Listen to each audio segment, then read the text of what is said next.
কার্তবীর্যার্জুন ও রাবণ। রাম অগস্ত্যকে জিজ্ঞাসা করলেন, রাবণ যখন অত্যাচার করে বেড়াতেন তখন জগতে কি কোনো বীর ছিলেন না? অগস্ত্য সহস্র বললেন, রাজাদের নিয়োজিত করে রাবণ সর্বত্র বিচরণ করতেন। একদিন তিনি স্বর্গপরিতুল্য মাহিষ্মতী নগরীতে এসে হৈহয়রাজ অর্জুনের অমাত্যদের জিজ্ঞাসা করলেন, তোমাদের নৃপতি কোথায়, শীঘ্র বলো। অমাত্যরা বললেন, মহারাজ, অর্জুন পত্নীদের সঙ্গে নর্মদায় জলবিহার করছেন। রাবণ বিন্ধ্য পর্বতে গিয়ে দেখলেন প্রপাত থেকে শীতল জলরাশি নিপতিত হচ্ছে। তার নিনাদ যেন পর্বতের অট্টহাস্য।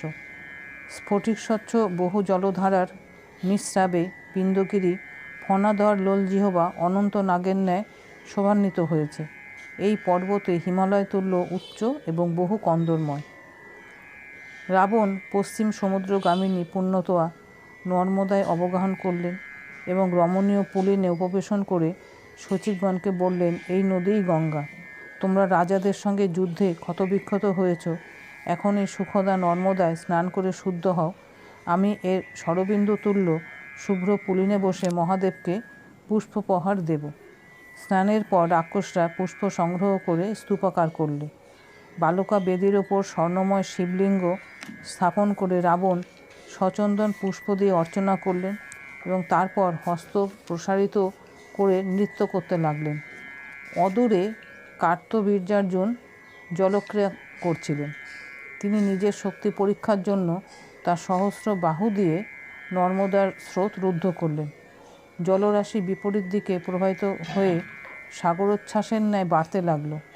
রাবণের আদেশে শুক ও সারণ কারণ অনুসন্ধান করতে গিয়ে দেখলেন অর্ধযোজন দূরে এক শাল বৃক্ষাকার পুরুষ করিণী পরিবৃত কুঞ্জরের ন্যায় বড় নারীদের সঙ্গে জলবিহার করছেন এবং সহস্র বাহু দিয়ে নদীর স্রোত রোধ করে আছেন।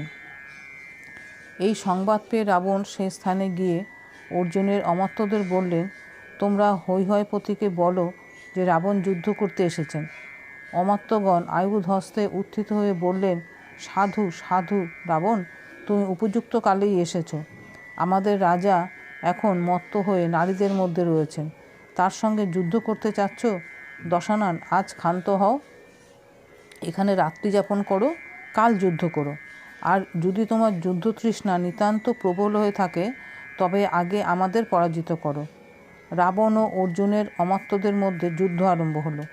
অর্জুন সংবাদ পেয়ে দ্রুতবেগে গদাহস্তে এলেন। তাকে বাধা দিতে গিয়ে প্রহস্ত বজ্রাহত শৈলের ন্যায় ভূপতিত হলেন। তখন সহস্রবাহু অর্জুনের সঙ্গে বিংশতি বাহু রাবণের রোমহর্ষকের ঘোর যুদ্ধ হতে লাগল। পরিশেষে রাবণকে বাহুবন্ধনে গ্রহণ করে অর্জুন তার সুহৃদ্গণের সঙ্গে পুরীতে ফিরে গেলেন। মহর্ষি পুলস্ত্য রাবণের বন্ধন সংবাদ পেয়ে বায়ুবেগে মাহিষ্মতিতে এসে অর্জুনকে বললেন, মহারাজ, তোমার বলের তুলনা নেই। যার ভয়ে সাগর ও অনিল নিস্পন্দ হয়, আমার সেই পুত্র দুর্জয় রাবণকে তুমি বদ্ধ করেছ। তার যশ নষ্ট করে তুমি নিজের যশ প্রচার করেছ। বৎস, এখন তুমি আমার অনুরোধ, একে মুক্ত করো। পুলস্ত্যের কথায় অর্জুন হৃষ্টচিত্তে রাবণকে মুক্তি দিলেন এবং অগ্নিসাক্ষী করে তার সঙ্গে অহিংসক সখ্য স্থাপন করলেন। অর্জুন রাবণের কথা শেষ করে অগস্ত্য বললেন, রঘুনন্দন, বলবানের চেয়েও বলবান আছে। সে নিজের শ্রেয় চায়, তার কোনো ব্যক্তিকেই অবজ্ঞা করা উচিত নয়। বালি ও রাবণ। অর্জুনের কাছে মুক্তি পেয়ে রাবণ পূর্ববৎ সদর্পে পর্যটন করতে লাগলেন। একদিন তিনি কিষ্কিন্ধায় এসে বালিকে যুদ্ধে আহ্বান করলেন। বালির অমাত্যগণ রাবণকে বললেন, বালি চতুর্সমুদ্রে সন্ধ্যাবন্দনা করতে গেছেন। এই শঙ্খধবল অস্থিরাশি দেখো। যারা পূর্বে যুদ্ধার্থী হয়ে এসেছিলেন, বালির বিক্রমে তাদের এই পরিণাম হয়েছে। তুমি ক্ষণকাল অপেক্ষা করো, বালি এলেই তোমার জীবনান্ত হবে। আর যদি মরবার জন্য ব্যস্ত হয়ে থাকো তবে দক্ষিণ সমুদ্রে যাও, সেখানে মূর্তিমান অগ্নির ন্যায় বালিকে দেখবে। পুষ্পক রথে দক্ষিণ সমুদ্রে এসে রাবণ দেখলেন বালি সন্ধ্যা উপাসনা করছেন। তার দেহ হিমগিরি তুল্য, তরুণ সূর্যের ন্যায় তার মুখকান্তি। তাকে ধরবার জন্য রাবণ রথ থেকে নেমে নিঃশব্দে অগ্রসর হলেন। তার অভিপ্রায় বুঝতে পেরে বালি মৌনাবলম্বন করে পর্বতের ন্যায় নিশ্চল হয়ে মন্ত্র জপ করতে লাগলেন। পদশব্দ শুনে বালি জানলেন যে রাবণ নিকটস্থ হয়েছেন।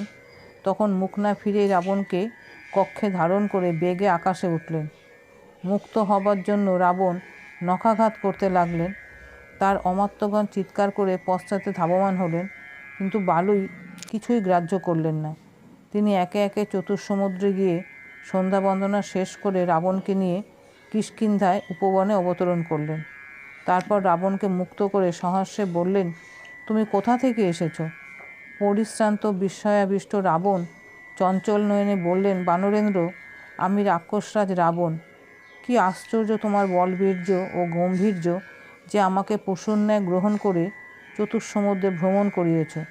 এখন আমি অগ্নিসাক্ষী করে তোমার সঙ্গে চিরস্থায়ী সখ্যবন্ধন করতে চাই। বানররাজ, স্ত্রী, পুত্র, নগর, রাষ্ট্র, খাদ্য, বস্ত্র যা আমাদের আছে তা সমস্তই অবিভক্ত রূপে আমাদের উভয়ের হোক। বালির সঙ্গে সখ্য স্থাপন করে রাবণ কিষ্কিন্ধায় 1 মাস সুখে বাস করলেন। তারপর তার অমাত্যগণ তাকে লঙ্কায় নিয়ে গেলেন। হনুমানের পূর্ব বৃত্তান্ত। মহর্ষি অগস্ত্যকে রাম সবিনয়ে বললেন, বালি আর রাবণের বল অতুলনীয় বটে, কিন্তু হনুমানের সমান নয় এই আমার বিশ্বাস। শৌর্য, দক্ষতা, বল, ধৈর্য, বৃদ্ধি, নীতি, জ্ঞান প্রভৃতি গুণাবলী হনুমানে আশ্রয় করে আছে। সাগর লঙ্ঘন, সীতাকে দর্শন ও আশ্বাস দান, রাক্ষসবধ, লঙ্কাদাহ প্রভৃতি কার্য হনুমান একাকীই করেছিলেন। যম, ইন্দ্র, বিষ্ণু বা কুবেরেরও এরূপ কীর্তি শোনা যায় না। তার বাহুবলেই আমি লঙ্কা জয় করেছি, সীতাকে উদ্ধার করেছি, লক্ষ্মণকে পুনরুজ্জীবিত দেখছি, রাজ্যলাভ করে বন্ধুগণের সঙ্গে মিলিত হয়েছি। কিন্তু বালি সুগ্রীবের যখন বিরোধ হয় তখন হনুমান কেন বালিকে বিনষ্ট করেননি? অগস্ত্য বললেন, তুমি হনুমানের যে গুণ বর্ণনা করলে তা সত্য। শাপের ফলে ইনি নিজের শক্তি বুঝতে পারেননি। আমি এর বাল্যকালের কথা বলছি, শোনো। এর পিতা কেশরী সূর্যের বরে সুমেরু পর্বতে রাজত্ব করতেন। তার পত্নী অঞ্জনার গর্ভে বায়ুর ঔরসে হনুমানের জন্ম হয়। প্রসবের পর অঞ্জনা অরণ্যে ফল আনতে গেলে শিশু হনুমান ক্ষুধিত হয়ে রোদন করছিলেন। সেই সময়ে জবা পুষ্পের ন্যায় রক্তবর্ণ সূর্য উঠছিলেন। হনুমান তাকে ফল মনে করে ধরবার জন্য লম্ফ দিয়ে আকাশে উঠলেন। পুত্রকে সূর্যতাপ থেকে রক্ষা করবার জন্য বায়ু তুষার শীতল হয়ে বইতে লাগলেন। বহু সহস্র যোজন ঊর্ধ্বে উঠে হনুমান সূর্যের নিকটে এলেন, কিন্তু ইনি শিশু এবং পরে মহৎ কার্য করবেন এই ভেবে দিবাকর তাকে দগ্ধ করলেন না। সেই দিনই রাহু সূর্যকে গ্রাস করতে গিয়েছিলেন। সূর্যরথের উপর রাহুকে দেখে হনুমান তাকেই আক্রমণ করলেন। তখন রাহু পলায়ন করে ইন্দ্রের কাছে এসে সরসে বললেন, বাসব, ক্ষুধা শান্তির জন্য তুমি আমাকে চন্দ্রসূর্য দিয়েছিলে, এখন আবার অন্যকে দিচ্ছ কেন? আজ আমি সূর্যগ্রহণ করতে গিয়ে দেখলাম আর একজন রাহু তাকে আক্রমণ করছে। রাহুকে অগ্রে পাঠিয়ে ইন্দ্র কৈলাসতুল্য শুভ্রবর্ণ চতুর্দন্ত ঐরাবতে চড়ে তখনই সূর্যের কাছে উপস্থিত হলেন। হনুমান সূর্যকে ছেড়ে রাহুকেই ফল মনে করে ধরতে গেলেন। মুখ সর্বস্ব রাহু ভয়ে ইন্দ্র ইন্দ্র বলে চিৎকার করে উঠলেন। ইন্দ্র বললেন, ভয় নেই, আমি একে মারছি। হনুমান ঐরাবতকে প্রকাণ্ড ফল মনে করে ধরতে গেলেন। তখন ইন্দ্র বজ্রপ্রহার করলেন। হনুমানের বাম হনু ভগ্ন হল। তিনি বিহ্বল হয়ে পর্বতে পতিত হলেন। শিশুপুত্রের এই দশা দেখে বায়ু তাকে নিয়ে গুহায় প্রবেশ করলেন। বায়ুর অন্তর্ধানে সর্বভূতের নিঃশ্বাস প্রশ্বাস ও মলমূত্রাশয় সন্ধিস্থান প্রভৃতির ক্রিয়া রুদ্ধ হয়ে গেল। সকলে কাষ্ঠবৎ নিশ্চল হলো। বেদাধ্যয়ন, হোম প্রভৃতি ধর্মকার্য লুপ্ত হলো। তখন দেবাসুর, গন্ধর্ব, মনুষ্যাদি প্রজা উদরী রোগগ্রস্তের ন্যায় স্ফীতদর হয়ে ব্রহ্মার শরণাপন্ন হলেন। তাদের সঙ্গে ব্রহ্মা বায়ুর কাছে গেলেন। প্রভাময় কাঞ্চনবর্ণ শিশুটিকে বায়ুর ক্রোড়ে দেখে ব্রহ্মার করুণা হলো। তার করস্পর্শে হনুমান জলসিক্ত শস্যের ন্যায় পুনরুজ্জীবিত হলেন। বায়ু পূর্ববৎ বিচরণ করতে লাগলেন। সর্বলোক প্রফুল্ল হল। ব্রহ্মা দেবগণকে বললেন, এই শিশু তোমাদের মহৎ কার্য সাধন করবে, তোমরা একে বর দিয়ে বায়ুকে সন্তুষ্ট করো। তখন ইন্দ্র বললেন, আমার বজ্রে এর হনু ভেঙেছে, সেজন্য এর নাম হনুমান হবে। আমার বজ্রে আর এর মৃত্যু ভয় হবে না। সূর্য বললেন, আমার তেজের শতভাগের 1 ভাগ একে দিলাম। যথাকালে একে আমি শাস্ত্রজ্ঞান দেব, তার প্রভাবে এ বাগ্মী হবে। বরুণ, যম, কুবের প্রভৃতি ও হনুমানকে নানারূপ বর দিলেন। ব্রহ্মা বললেন, বায়ু, তোমার এই পুত্র অমিত্রগণের ভয়প্রদ, মিত্রগণের অভয়প্রদ, অজেয়, কামরূপী, কামচারী, অব্যাহত গতি ও কীর্তিমান হবে। বরলাভে বলশালী হয়ে হনুমান ঋষিদের উপদ্রব করতে লাগলেন। অধিক ক্রুদ্ধ না হয়ে ঋষিরা অভিশাপ দিলেন, তোমার যে বল আছে তা তুমি দীর্ঘকাল জানতে পারবে না। যখন কেউ তোমার কীর্তি স্মরণ করিয়ে দেবে তখন তোমার বল বৃদ্ধি পাবে। তারপর থেকে হনুমান শান্তভাবে আশ্রমে বিচরণ করতে লাগলেন। বালির সঙ্গে যখন সুগ্রীবের শত্রুতা হয় তখন হনুমান নিজের বল বুঝতেন না। পরাক্রম, উৎসাহ, বুদ্ধি, মাধুর্য, চতুরতা প্রভৃতি গুণে হনুমান অদ্বিতীয়। ইনি সর্বশাস্ত্রে পারদর্শী। বালি সুগ্রীবের উৎপত্তি, রাবণের মৃত্যু কামনা। রাম জিজ্ঞাসা করলেন, বালি সুগ্রীবের পিতা ঋক্ষ রাজা, কিন্তু এদের জননীকে বালি সুগ্রীব নাম কেন হলো? অগস্ত্য বললেন, দেবর্ষি নারদের কাছে আমি যেমন শুনেছি তা তোমাকে বলছি। সুমেরু পর্বতের মধ্যম শৃঙ্গে ব্রহ্মার 100 যোজন বিস্তৃত দিব্য সভা আছে। যেখানে যোগনিরত থাকার ফলে তার চক্ষু হতে যে অশ্রুবিন্দু পড়ে তা থেকে এত বানরের জন্ম হয়, তিনি ঋক্ষরাজা। এই বানর ব্রহ্মার আদেশে ফলমূলাসী হয়ে সুমেরু পর্বতে বাস করতে লাগলেন। একদা তিনি সুমেরুর উত্তর শিখরে এক নির্মল সরোবরের তীরে বসে দেহ সঞ্চালন করছিলেন। এমন সময় জলমধ্যে নিজের মুখের প্রতিবিম্ব দেখতে পেলেন। ঋক্ষরাজা ভাবলেন, নিশ্চয়ই ও আমার শত্রু, আমাকে অপমান করছে। এই ভেবে তিনি লম্ফ দিয়ে জলে পড়লেন এবং আবার উঠলেন। অবগাহনের ফলে তিনি পরমা সুন্দরী স্ত্রী রূপ পেলেন। সেই বরাঙ্গনা 10 দিক উজ্জ্বল করে দাঁড়িয়ে আছেন। এমন সময় তাকে দেখে ইন্দ্র ও সূর্য দুজনেই উত্তেজিত হলেন। ঋক্ষরাজার কেশে পতিত ইন্দ্রের বীর্য থেকে উৎপন্ন সন্তানের নাম হলো বালি। গ্রীবায় পতিত সূর্যের বীর্যপাত সন্তানের নাম হলো সুগ্রীব। বালিকে অক্ষম কাঞ্চনমালা দিয়ে ইন্দ্র সুরলোকে প্রস্থান করলেন। সুগ্রীবের সকল কর্মে পবনাত্মজ হনুমান সহায় হবেন, এই স্থির করে সূর্যও চলে গেলেন। পরদিন ঋক্ষরাজা পুনর্বার বানরের রূপ পেয়ে 2 পুত্রসহ ব্রহ্মার কাছে গেলেন। ব্রহ্মা তাদের দেখে তুষ্ট হয়ে এক দেবদূতকে আজ্ঞা দিলেন, তুমি এদের কিষ্কিন্ধায় নিয়ে যাও। সেখানে বিশ্বকর্মা আমার আদেশে এক পুরী নির্মাণ করেছেন। কিষ্কিন্ধাবাসী বানর ও যুথপতিদের ডেকে তুমি ঋক্ষরাজাকে রাজপদে অভিষিক্ত করো।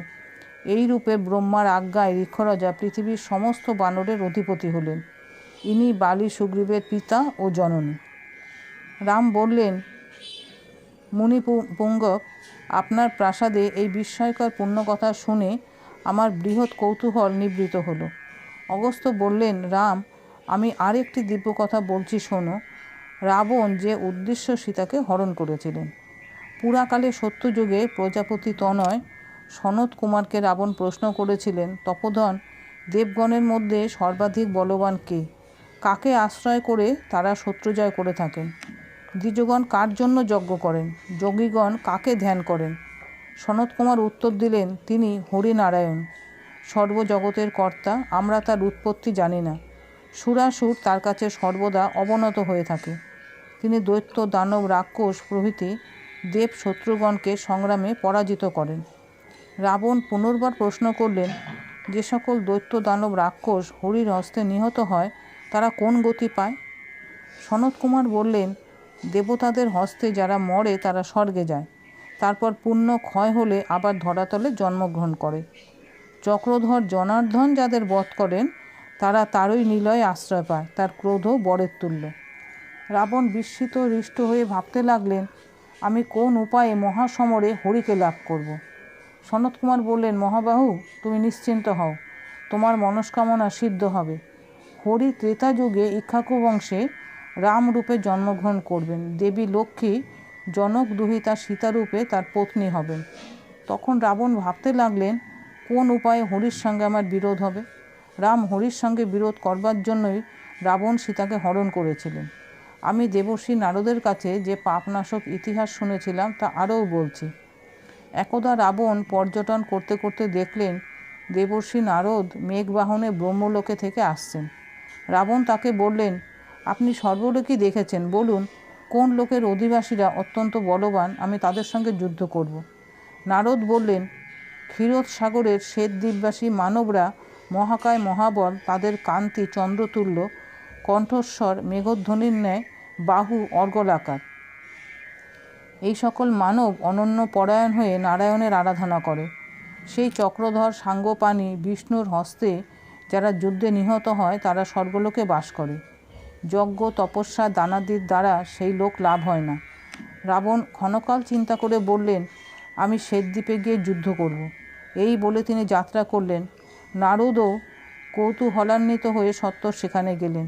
এই বিপ্র কৌতুক করতে এবং যুদ্ধ বাধাতে ভালোবাসেন। সেই দ্বীপের তেজে রাবণের পুষ্পক যান বায়ুতাড়িত মেঘের ন্যায় অস্থির হয়ে উঠল। তার সচিবগণ ভীত হয়ে বললেন, আমরা এখানে থাকতে পারছি না, যুদ্ধ তো দূরের কথা। এই বলে তারা পলায়ন করলেন। রাবণ রথ থেকে নেমে একাকী শ্বেতদ্বীপে গেলেন।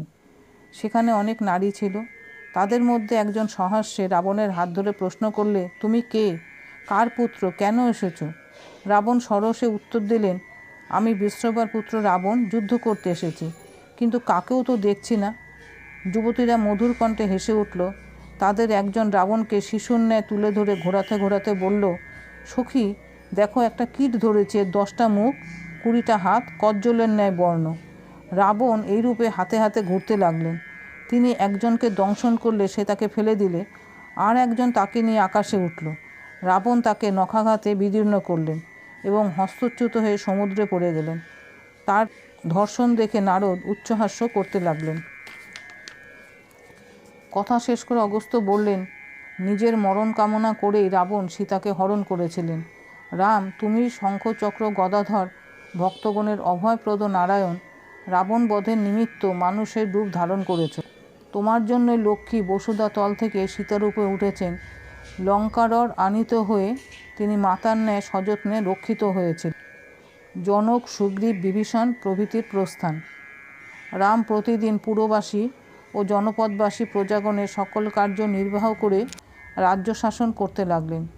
কিছুকাল পরে বিদেহরাজ জনক, কেকয় যুবরাজ যুধাজিৎ, রামের বয়স্য কাশীরাজ প্রতর্দন ও অন্যান্য রাজগণ নিজ নিজ রাজ্যে যাত্রা করলেন। রাম তাদের প্রত্যেককে শ্মশানমানে বহু ধনরত্ন উপঢৌকন দিলেন। জনক বললেন, এই সকল রত্ন আমার কন্যাগণকেও দিও।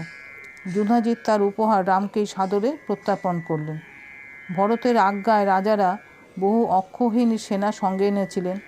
প্রস্থানকালে তারা সগর্বে বললেন, আমরা রাবণকে যুদ্ধক্ষেত্রে দেখলাম না। যুদ্ধের শেষে ভরত আমাদের অনর্থক আনিয়েছেন। যদি পূর্বে আমাদের ডাকা হতো তবে সমুদ্র পাড়ে গিয়ে রাম লক্ষ্মণের বাহু বলে রক্ষিত হয়ে আমরা সুখে যুদ্ধ করতাম। এই রাজারা রামের প্রীতি কামনায় অশ্ব, যান, হস্তি, চন্দন আভরণ, মণিমুক্তা প্রবাল, রূপবতী দাসী, ছাগ, মেষ প্রভৃতি উপহার দিলেন। রাম সে সমস্তই সুগ্রীব, বিভীষণ এবং যুদ্ধ সহায়ক বানর রাক্ষসদের মধ্যে বিতরণ করলেন। তারপর অঙ্গদ ও হনুমানকে ক্রোড়ে নিয়ে রাম বললেন, সুগ্রীব, অঙ্গদ, তোমরা সুপুত্র এবং পবনাত্মজ হনুমান তোমার মন্ত্রী। এরা তোমাকে সুমন্ত্রণা দিয়েছেন, আমারও হিতসাধন করেছেন, অতএব এরা সর্বপ্রকারে সমাদরের যোগ্য। এই বলে রাম নিজের অঙ্গ থেকে সমস্ত আভরণ খুলে নিয়ে অঙ্গদ ও হনুমানকে পরিয়ে দিলেন। তারপর তিনি নল, নীল, সুসেন, জাম্ববান প্রভৃতি বীরগণকে মহার্ঘ ভূষণ ও হীরকাদি উপহার দিয়ে মধুর হাস্যে বললেন, তোমরা আমার পরম সুহৃদ, আমার শরীরতুল্য, আমার ভ্রাতা। তোমরাই আমাকে বিপদ থেকে উদ্ধার করেছ।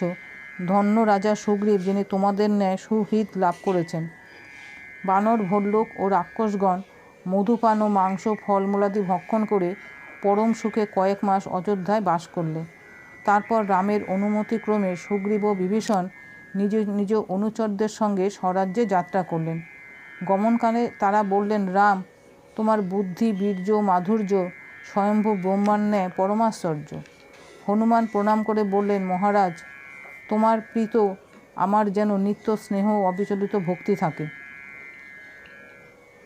হনুমান প্রণাম করে বললেন, মহারাজ, তোমার প্রতি আমার যেন নিত্য স্নেহ ও অবিচলিত ভক্তি থাকে। পৃথিবীতে যতকাল রামকথা প্রচলিত থাকবে ততকাল যেন আমি প্রাণ ধারণ করি। তোমার দিব্য চরিত কথা যেন অপ্সরারা আমাকে নিত্য শোনায়। সেই চরিতামৃত শুনে আমার সকল উৎকণ্ঠা দূর হবে। হনুমানকে আলিঙ্গন করে রাম বললেন, কর্তৃশিষ্ট, তোমার বাসনা নিশ্চয়ই পূর্ণ হবে। যতদিন জগতে আমার কথা প্রচলিত থাকবে ততদিন তোমারও কীর্তি ও শরীর স্থায়ী হবে। হনুমান, তুমি যে উপকার করেছ তার প্রত্যেকটির জন্য যদি আমি প্রাণ দিই, তথাপি পরিশেষে আমরা তোমার কাছে ঋণী থাকব। আপৎকালেই লোকের প্রত্যুপকারের প্রয়োজন হয়। তুমি যে উপকার করেছ তা আমার অঙ্গেই জীর্ণ হয়ে থাক। এই বলে রাম নিজের কণ্ঠ থেকে চন্দ্রের ন্যায় প্রভাময় বৈদুর্যমণি শোভিত হার খুলে নিয়ে হনুমানের কণ্ঠে পরিয়ে দিলেন। বানর বীরগণ একে একে রামকে প্রণাম করে বিদায় নিলেন। সুগ্রীব, বিভীষণ প্রভৃতি সকলেই বাষ্পারুদ্ধ কণ্ঠে শাস্ত্রনয়নে নিজ নিজ দেশে যাত্রা করলেন।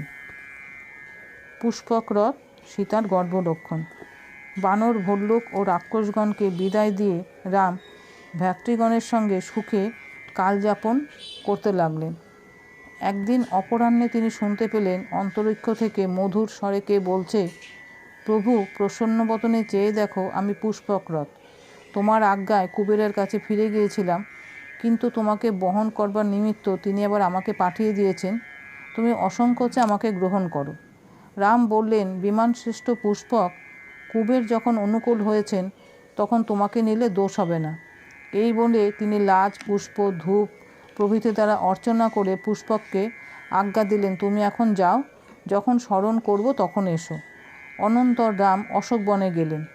এই বনে চন্দন, অগুরু, আম্র, দেবদারু, চম্পক, পুন্নাক, মধু, পনস, পারিজাত, লোদ্র, কদম্ব, অর্জুন, সপ্তপর্ণ, কদলী, বকুল, জম্বু, দারিম্ব, কবিদার প্রভৃতি বহুবিধ বৃক্ষ আছে। নানা প্রকার পুষ্প, ফল, ভ্রমরের গুঞ্জন ও বিহঙ্গের কলধ্বনিতে সেই স্থান অতি রমণীয়। মণিময় সোপান সমন্বিত দীর্ঘিকা, নীলকান্ত মণিতুল্য তৃণময় ভূমি এবং কুসুমাস্তীর্ণ শিলাতল প্রভৃতিতে সেই বন সুশোভিত। সেই সমৃদ্ধ অশোক বনে প্রবেশ করে রাম পুষ্পাকীর্ণ কুশাস্তরণ সমন্বিত সুন্দর আসনে উপবিষ্ট হলেন এবং পুরন্দর যেমন সতীর পরিচর্যা করেন সেইরূপ সীতার হাত ধরে তাকে পবিত্র মৈবেয় মদ্য পান করলেন। রামের ভোজনের জন্য কিন্নরগণ সত্বর বিবিধ সুসংস্কৃত মাংস ও ফল নিয়ে এলো। সেই সময় কিন্নরী অপ্সরা এবং রূপবতী নারীগণ পানোন্মত্তা হয়ে নৃত্যগীতে রামের মনোরঞ্জন করতে লাগল। বশিষ্ঠ যেমন অরুন্ধতীর সঙ্গে, সেইরূপ রাম সীতার সঙ্গে উপবিষ্ট হয়ে অতিশয় শোভান্বিত হলেন। এইরূপে শীতকাল অতীত হল। রাম পূর্বাহ্নে ধর্মকার্য করে দিবসের শেষ ভাগ অন্তঃপুরে যাপন করতেন। সীতা প্রাতঃকালে দেবসেবাদি করে অপক্ষপাতে শ্বশ্রগণের সেবা করতেন। তারপর বিচিত্র বসনভূষণে শোভিত হয়ে রামের কাছে যেতেন। কিছুকাল পরে রাম সীতাকে বললেন, বৈদেহী, তোমার অপত্য লাভ হবে তার লক্ষণ দেখছি, এখন তুমি কি ইচ্ছা করো বলো। সীতা স্মৃতিমুখে বললেন, রাঘব, আমি শূন্য তপবন সকল দেখতে ইচ্ছা করি। গঙ্গা তীরে যে উগ্রতেজা ফলমূলাসী ঋষিগণ থাকেন তাদের তপবনে অন্তত এক রাত্রি বাস করতে চাই। রাম উত্তর দিলেন, বৈদেহী, নিশ্চিন্ত হও, কালই তুমি সেখানে যাবে। এই বলে তিনি সুহৃদগণের সঙ্গে প্রাসাদের মধ্যকক্ষায় গেলেন। অযোধ্যায় জনরব। রাম মধ্যকক্ষায় উপবিষ্ট হলে বিজয়, মধুমত্ত, ভদ্র, দন্তবক্র, সুমাগধ প্রভৃতি বিচক্ষণ হাস্যকারগণ নানা প্রকার কথা বলে তার মনোরঞ্জন করতে লাগলো। প্রসঙ্গক্রমে রাম জিজ্ঞাসা করলেন, ভদ্র, নগরবাসী ও গ্রামবাসীরা আমার সম্বন্ধে কী কথা বলে? সীতা আমার ভ্রাতৃগণ বা মাতা কৈকেয়ীকে উদ্দেশ্য করে কোনো জল্পনা হয় কি? ভদ্র উত্তর দিলেন, মহারাজ, পুরবাসীগণ আপনার সম্বন্ধে ভালো কথাই বলে। তারা রাবণ বিজয়ের অনেক আলোচনা করে। রাম বললেন, লোকে শুভাশুভ না বলে সবই তুমি নির্ভয়ে জানাও। ভদ্র কৃতাঞ্জলি হয়ে বললেন, মহারাজ, পুরবাসীগণ চত্বরে, হট্টে, পথে এবং বনে উপবনে শুভাশুভ যে জল্পনা করে তা বলছি শুনুন। তারা বলে রাম সমুদ্রে সেতুবন্ধন করেছেন, বশে এনেছেন, দুর্ধর্ষ রাবণকে সৈন্য বধ করে সীতার উদ্ধার করেছেন এবং বিদ্বেষ পশ্চাতে রেখে তাকে পুনর্বার স্বগৃহে এনেছেন। সীতার সম্ভোগজনিত সুখ রামের হৃদয়ে কিরূপ প্রবল। পূর্বে রাবণ যাকে সবলে ক্রোড়ে তুলে লঙ্কায় নিয়ে গিয়ে অশোকবনে রেখেছিল, যিনি রাক্ষসের বশে ছিলেন, সেই সীতাকে রাম কেন ঘৃণা করেন না? যদি আমাদের পত্নীদের এই দশা হয় তবে আমাদেরও সয়ে থাকতে হবে, কারণ রাজা যা করেন প্রজা তারই অনুকরণ করে। মহারাজ, পুরবাসীরা নগরে ও জনপদে সর্বত্র এইরূপ বহুবিধ কথা বলে। ভদ্রের কথা শুনে রাম অত্যন্ত কাতর হয়ে সুহৃদগণকে বললেন, এই কথা কি সত্য? সকলে ভূমিষ্ঠ হয়ে প্রণাম করে বললেন, সমস্তই সত্য, এতে সংশয় নেই। তখন রাম তাদের বিদায় করে লক্ষ্মণ, ভরত ও শত্রুঘ্নকে ডেকে আনলেন। তারা সত্বর এসে দেখলেন রামের মুখ রাহুগ্রস্ত চন্দ্র ও সন্ধ্যাগত সূর্যের ন্যায় নিষ্প্রভ। ভ্রাতৃগণকে আলিঙ্গন করে রাম সজল নয়নে বললেন, তোমরা আমার সর্বস্ব, আমার জীবন, তোমাদের রাজ্যই আমি পালন করি। তোমরা শাস্ত্রজ্ঞ ও বুদ্ধিমান, আমি যা বলছি শোনো। লক্ষ্মণ, ভরত ও শত্রুঘ্ন উদ্বিগ্ন হয়ে ভাবলেন, জানি না মহারাজ কি গুরুতর কথা বলবেন। সীতা সংক্রান্ত জনরবের কথা জানিয়ে রাম বললেন, মহাত্মা ইক্ষ্বাকুর বংশে আমার জন্ম। সীতাও জনকের বৃহৎ কুলে জন্মেছেন। রাবণ বধের পর আমার মনে সন্দেহ হয়েছিল সীতাকে পুনর্বার গৃহে নেওয়া উচিত কিনা। তিনি আমাদের প্রত্যয় নিমিত্তে অগ্নি প্রবেশ করেছিলেন। তারপর দেবতা ও ঋষিগণের সমক্ষে অগ্নিদেব বললেন যে সীতা অপাপা। আমার অন্তরাত্মাও জানে যে সীতা চরিত্র শুদ্ধ, কিন্তু এখন এই ঘোর অপবাদ শুনে আমি শোকাভিভূত হয়েছি। গতকাল কোনো লোকের অকীর্তি রচিত হয়, ততকাল তার নরকবাস ঘটে। সর্বত্র অকীর্তির নিন্দা এবং কীর্তির পূজা, অপবাদের ভয়ে আমি নিজের জীবন এবং তোমাদের সকলকেও ত্যাগ করতে পারি। আমি শোকসাগরে পতিত হয়েছি, এর চেয়ে অধিকতর দুঃখ হতে পারে না। লক্ষ্মণ, তুমি কাল প্রভাতে সুমন্ত্রের রথে সীতাকে অন্য দেশে বিসর্জন দিয়ে এসো। গঙ্গার অপর পারে তমসা নদীর তীরে বাল্মীকির আশ্রম আছে, সেখানে কোনো নির্জন স্থানে সীতাকে শীঘ্র রেখে এসো। তুমি প্রতিবাদ করো না, এই বিষয়ে বিচার করবার কিছু নেই। আমার আজ্ঞা পালন করো। যদি বাধা দাও তবে আমি অত্যন্ত অপ্রীত হব। তোমরা আমার পাদস্পর্শ করো, আমি শপথ করে বলছি, যারা আমাকে নিবৃত্ত করবার জন্য অনুনয় করবে তারা আমার শত্রু। সীতা পূর্বেই আমাকে বলেছেন তিনি গঙ্গা তীরের আশ্রম দেখতে চান, তার সেই ইচ্ছা পূর্ণ করো।